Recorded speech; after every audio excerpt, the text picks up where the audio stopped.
దేశంలోనే అతిపెద్ద పట్టణాభివృద్ధి సంస్థగా అవతరించబోతోంది హెచ్ఎండిఏ. ఓరా పరిధి దాటిన హెచ్ఎండిఏ ఇక ఇప్పుడు RRR వరకు విస్తరిస్తోంది. పరిధి పెరుగుతుండటంతో పలు గ్రామాలు హెచ్ఎండిఏలో విలీనం కానున్నాయి.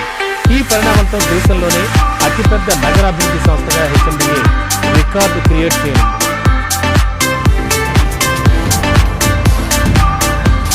దేశంలోనే అతిపెద్ద పట్టణాభివృద్ధి సంస్థగా అవతరించబోతోంది హెచ్ఎండిఏ. ఓరా పరిధి దాటిన హెచ్ఎండిఏ ఇక ఇప్పుడు RRR వరకు విస్తరిస్తోంది. పరిధి పెరుగుతుండటంతో పలు గ్రామాలు హెచ్ఎండిఏలో విలీనం కానున్నాయి. ఈ పరిణామంతో దేశంలోనే అతిపెద్ద నగరాభివృద్ధి సంస్థగా హెచ్ఎండిఏ రికార్డు క్రియేట్ చేయనుంది.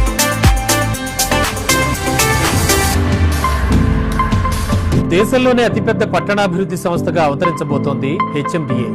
ఓరా పరిధి దాటిన హెచ్ఎండిఏ ఇక ఇప్పుడు RRR వరకు విస్తరిస్తోంది. పరిధి పెరుగుతుండటంతో పలు గ్రామాలు హెచ్ఎండిఏలో